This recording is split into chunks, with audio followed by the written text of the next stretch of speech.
Before I start, after having seen the film and listened to what Aki said and more precisely asked me, I certainly will make sure that next year the winning post is 10 meters earlier. But Aki, there's just one little point. That is, wherever is the winning post, I'm afraid Olivier Pellier will always know where it is.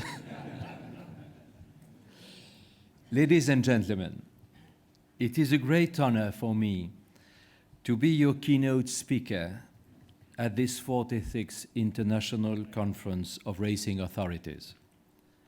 It is, of course, a great honor to succeed His Highness Aga Khan to such a specific contribution. I would like, first of all, to thank Chairman Louis Romanet to asking me to have this exceptional opportunity to address you. And I would, of course, also thank Vice Chairman Brian Kavanagh for his moderator's introduction. I'm not sure that moderator is the right word applying to Brian, but anyway, we'll do with it. I was born in a family who has always loved racing. 120 years ago, my grandfather started to have horse races. My father continued, and although being a modest owner, won races as prestigious as the Grand Prix de Paris.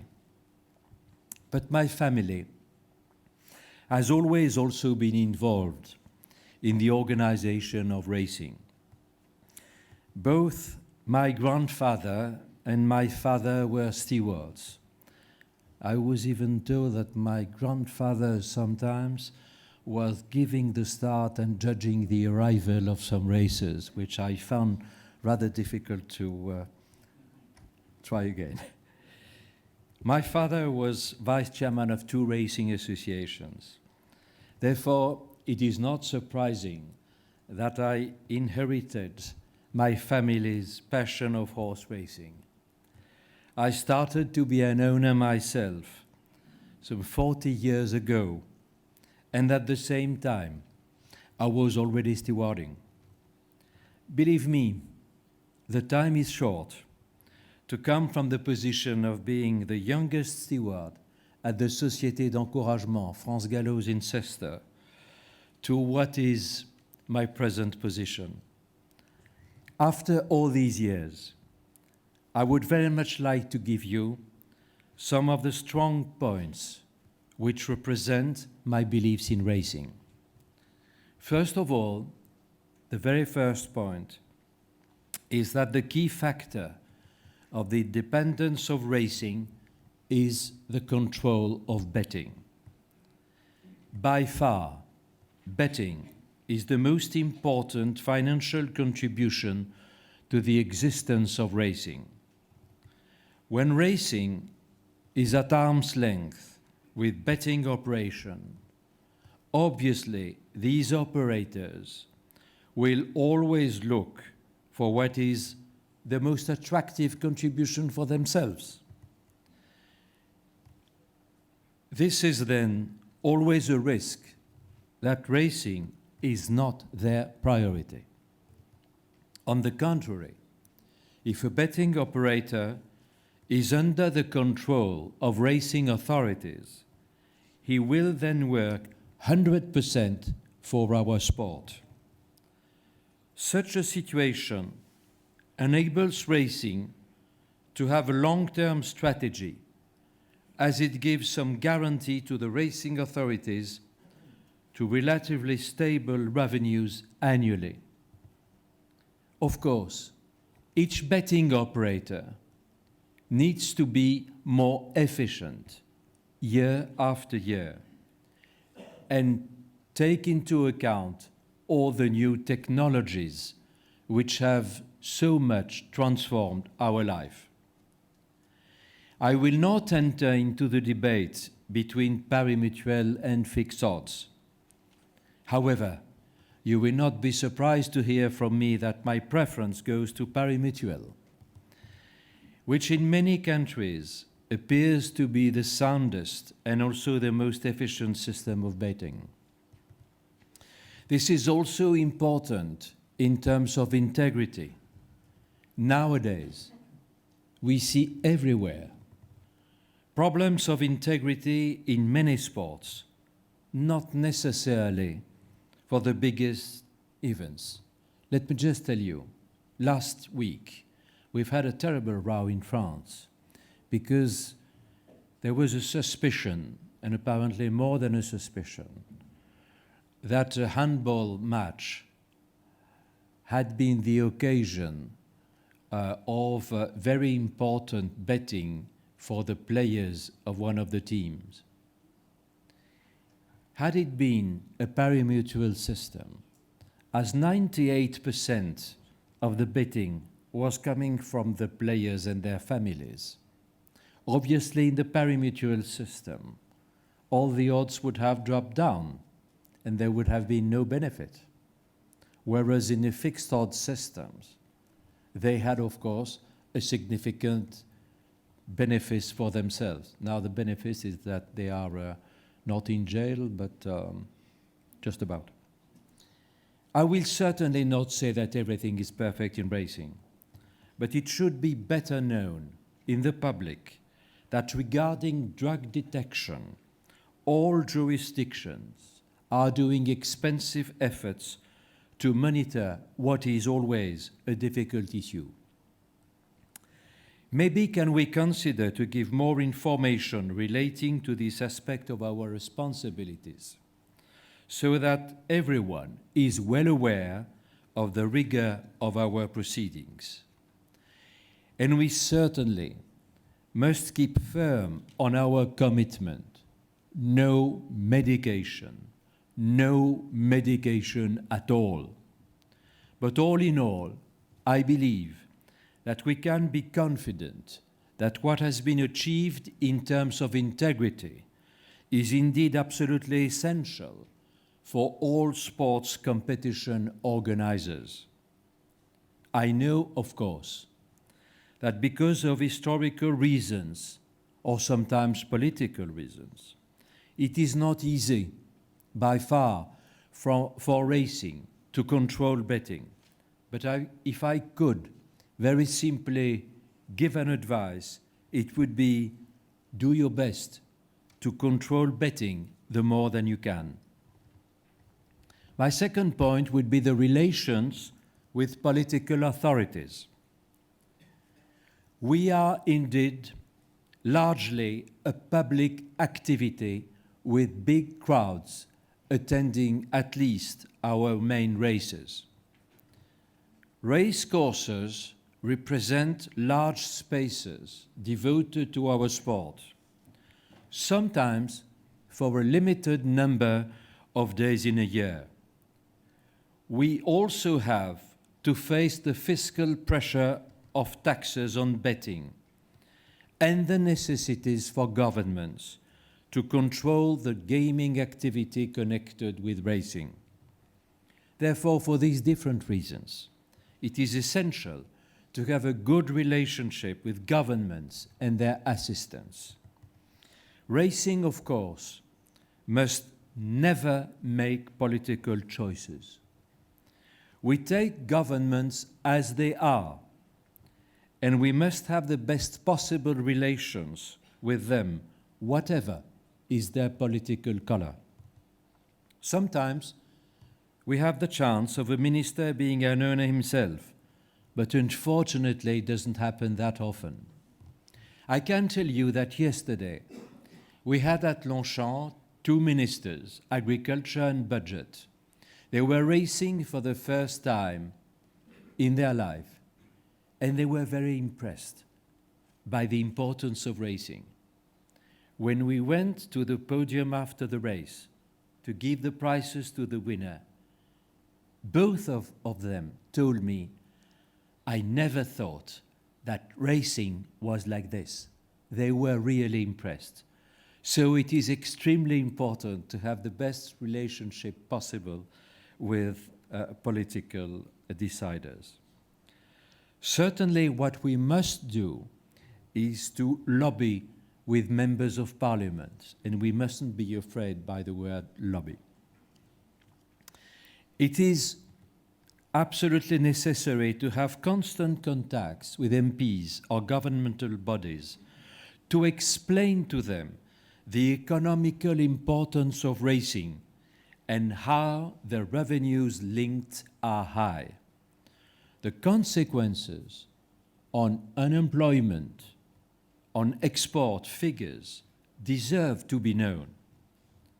I mentioned the fact that our race courses are only open a limited number of days in the year. This enables us to think of their use for the rest of the year. Some complementary activities can be organized.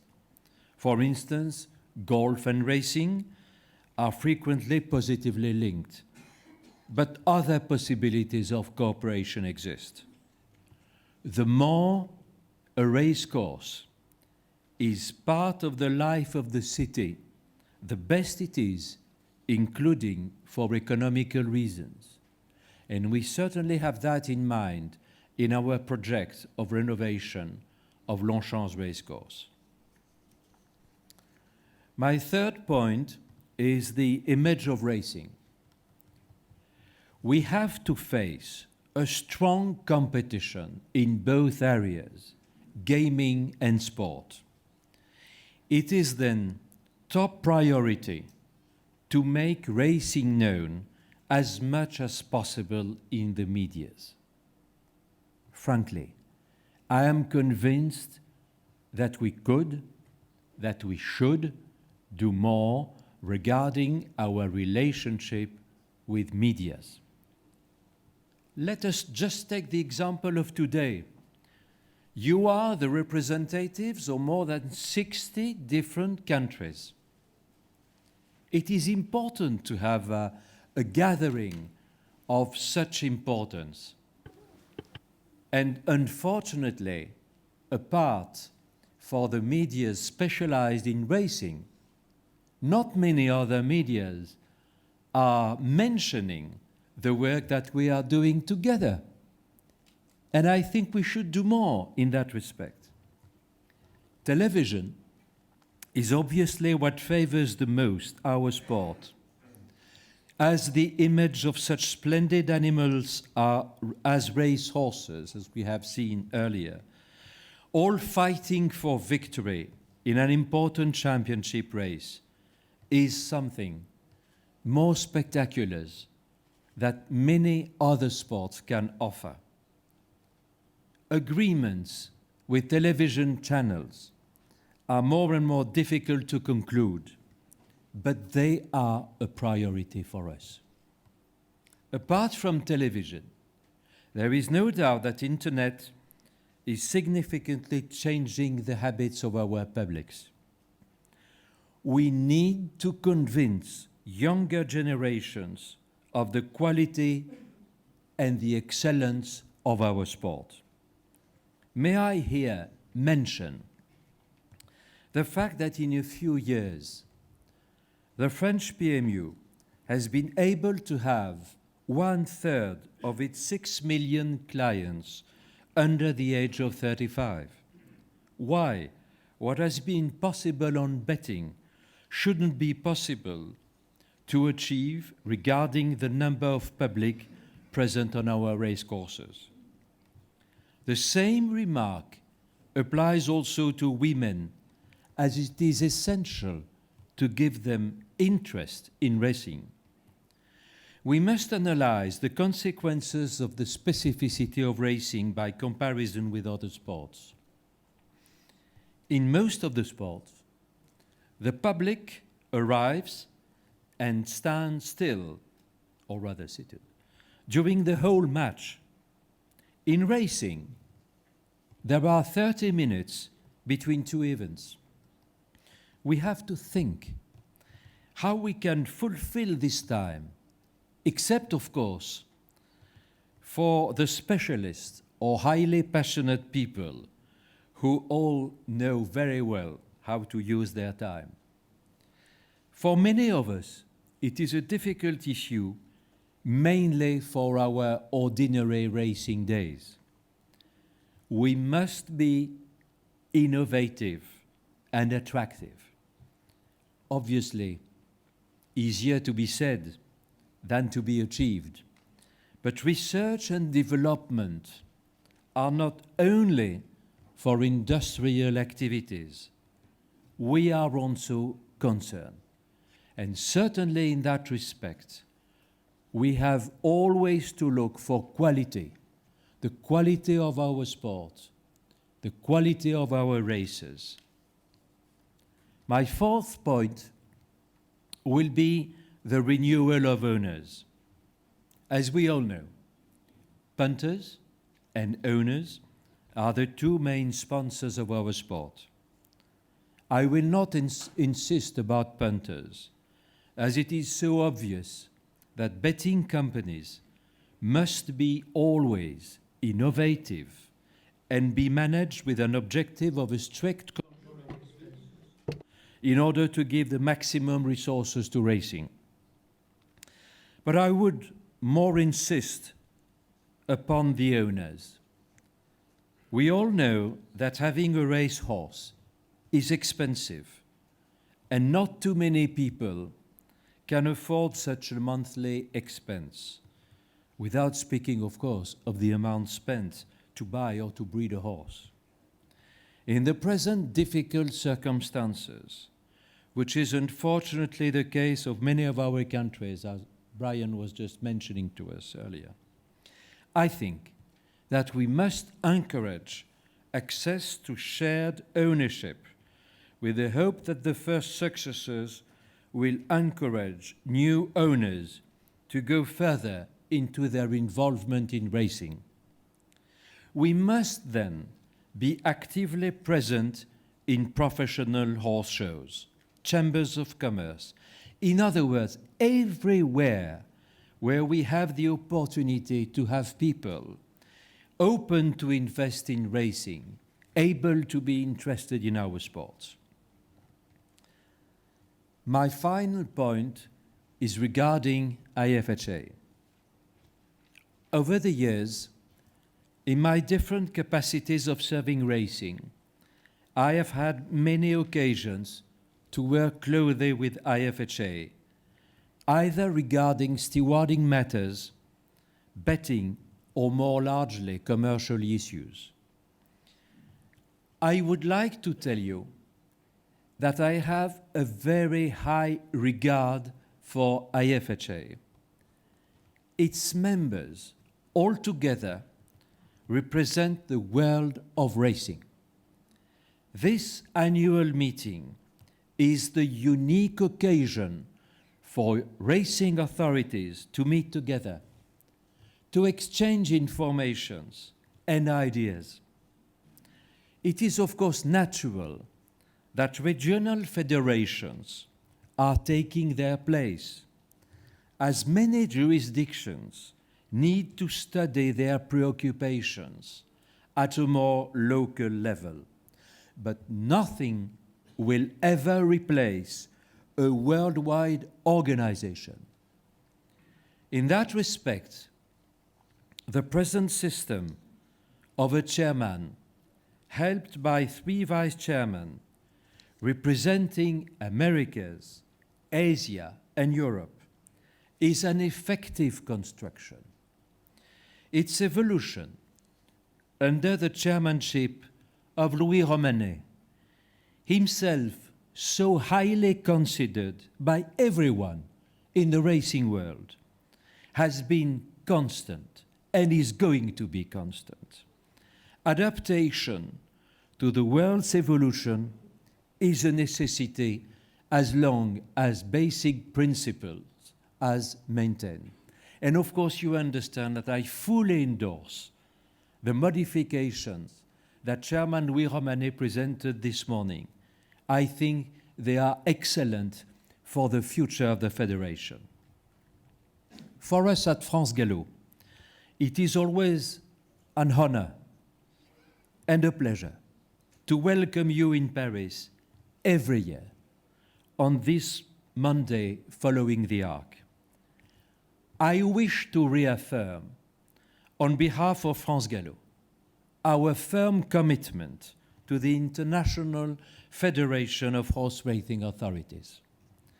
This commitment is not only due to tradition, although this is an important factor, but because of the very significant points, such as the force of the international agreement on breeding and racing. Integrity of the horse must be emphasized and respected through an instance internationally known and respected as IFSA is. And I would add the welfare of the horse, which is a growing preoccupation in many parts of the world. I have no doubt that Brian, being in charge of both welfare of jockeys and horses, will have a very important factor to achieve. Equally, the following principles: organizers of racing must get a fair return of revenues coming from their activities. This principle is vital for the economic equilibrium of our activities. We know that this can be difficult at the time of internet, but the role and certainly the raison d'être of IFSA is to avoid betting in the world becoming a jungle into irresponsible hands. Facilitation of commingling agreements must be encouraged. And I'm glad to note that the betting forum, which I started a few years ago on behalf of APME, is now taking place in Paris every year, 2 days before the Arc. And I have no doubt that with the influence of Jim Gagliano, there will be a lot more pursued in terms of innovation.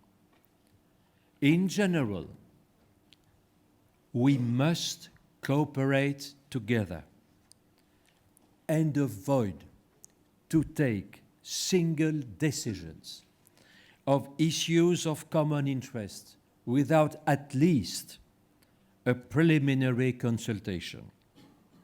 We may all have different views regarding matters such as the use of whip, the level of sanctions, but please, we must first talk together, exchange ideas, and look always for a common, if not best practice. The more we exchange, the stronger we are.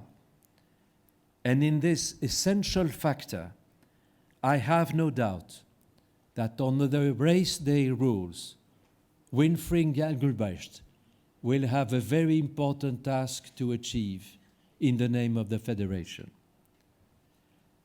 Ladies and gentlemen, I have expressed all my conviction about international racing and the importance that IFSA has and must have all over the world. Passion of racing has always been constant in my life, and so is the wish to serve the cause of racing in the world. It is a very noble cause that I am glad to share with you all. Thank you very much.